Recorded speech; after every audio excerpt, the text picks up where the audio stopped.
नमस्कार बच्चों, कैसे हैं आप सब। आज हम बात करते हैं हमारे पाठ के जो हमारा पाठ चल रहा था कक्षा 8 का, उसके अगले भाग के बारे में, खाद्य परिरक्षण। तो खाद्य परिरक्षण का मतलब है कि खाने को प्रिजर्व सुरक्षित करके रखना ताकि हम उसका लंबे समय तक उपयोग कर सकें खाद्य पदार्थों का।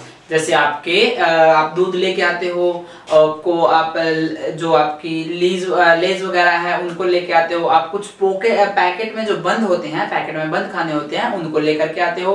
वो सब खाने कैसे इतने दिनों तक सुरक्षित करके रखे जाते हैं, कैसे रहते हैं, उन सब चीजों के बारे में हम आज पढ़ेंगे।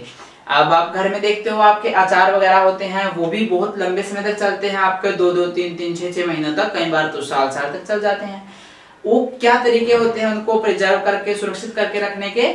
तो सबसे पहला होता है आपका रासायनिक उपाय। रासायनिक उपाय में क्या करते हैं हम, सोडियम बेंजोएट वगैरह जैसे केमिकल हम अपने खाने में मिलाते हैं, जो क्या करते हैं, जो सूक्ष्म जीव होते हैं जो हमारे खाने को खराब कर सकते हैं, उनमें वृद्धि करने से वो रोकते हैं।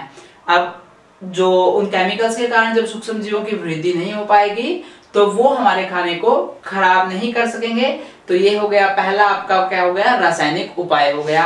अब रासायनिक उपाय के बाद हम बात करते हैं नमक द्वारा परिरक्षण।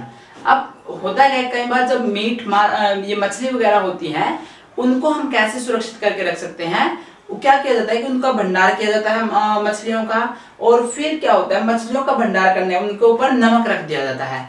अब वो नमक क्या करता है, वो नमक उसके बाहर वाले सूक्ष्म जीव वगैरह को उसके अंदर तक नहीं जाने देता, और अंदर जो सूक्ष्म जीव हैं उनकी भी वो है वृद्धि को रोक देता है। तो इस प्रकार हम मछली वगैरह को सुरक्षित रखने के लिए नमक का यूज करते हैं। उसके अलावा आम को सुरक्षित रखने के लिए आंवला, इमली जो खट्टे पदार्थ है उनको भी सुरक्षित रखने के लिए हम किसका यूज करते हैं, नमक का यूज करते हैं।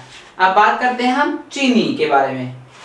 तो अब चीनी के द्वारा हम, जैसे आपका जैम लेके आते हो, आप जेली लेके आते हो, स्क्वैश वगैरह होती है, ये सब चीजें कैसे, इनमें चीनी की मिलावट की जाती है। चीनी की मात्रा मिलने के कारण चीनी क्या करती है, उसमें सूक्ष्म जीवों की वृद्धि को रोक देती है, जिसके कारण क्या होता है कि हमारा जो है खाना जो है खराब होने से बच जाता है।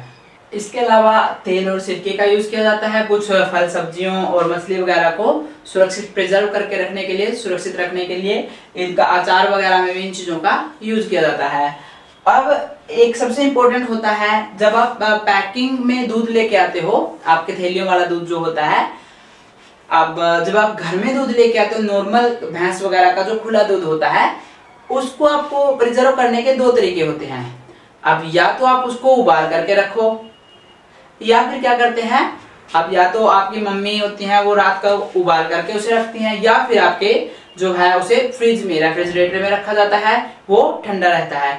अब इसका जो सबसे इम्पोर्टेंट चीज है, होता क्या है, अगर हम किसी चीज को गर्म रखते हैं, जो सूक्ष्म जीव होते हैं आपके दूध के अंदर, तो वो जब बहुत गर्म करते हैं हम दूध को, तो उस पर क्या करते हैं, वो सारे के सारे सूक्ष्म जीव मर जाते हैं। तो ये हो गया कि वो सूक्ष्म जीव मर गए। अब ये दूध हमारा क्या हुआ, सुरक्षित हो गया। अब इसके अलावा अगर हम उसे ठंडा रखते हैं, बहुत रेफ्रिजरेटर में रख दें, बहुत ठंडी जगह पे रख दें, तब भी वो सूक्ष्म जीव नहीं जीवित रह पाते। तो इस प्रकार से उसको फ्रिज में रखने से या गर्म रखने से क्या होता है, उसके सूक्ष्म जीव मर जाते हैं, जिसके कारण हम क्या करते हैं, उसे सुरक्षित रख लेते हैं। अब अगर आप सोचेंगे पैकिंग वाले दूध के बारे में, जो आपका दूध थैलियों वाला दूध होता है जो आपका, उसमें क्या होता है, पाश्चीकरण करते हैं उसका। पाश्चीकरण एक विधि है जिसे कि लू पाश्चर ने खोजा था, इसलिए इसका नाम पाश्चीकरण होता है। उसमें क्या होता है, उसमें आपके दूध को 70 डिग्री सेल्सियस पे क्या किया जाता है, गर्म किया जाता है सबसे पहले। इस 70 डिग्री सेल्सियस पे आपका 30 सेकंड तक, आधे मिनट तक लगभग गर्म करने के बाद उसको एकदम से ठंडा किया जाता है। एकदम से ठंडा मतलब उसको बर्फ के ऊपर रखें या किसी भी तरीके से उसको एकदम से ठंडा करने की प्रोसेस होती है, उसे हम बोलते हैं पाश्चीकरण। लुई पाश्चर ने इसको खोजा था, इसलिए इसका नाम होता है पाश्चरीकरण। अब ये होता है कि दूध को गर्म कीजिए 15 से 30 सेकंड के लिए, और उसके बाद एकदम से इसको ठंडा कर दीजिए। नेक्स्ट लेक्चर में बात करेंगे आपके नाइट्रोजन चक्कर के बारे में। तब तक के लिए बने रहिए हमारे चैनल के साथ।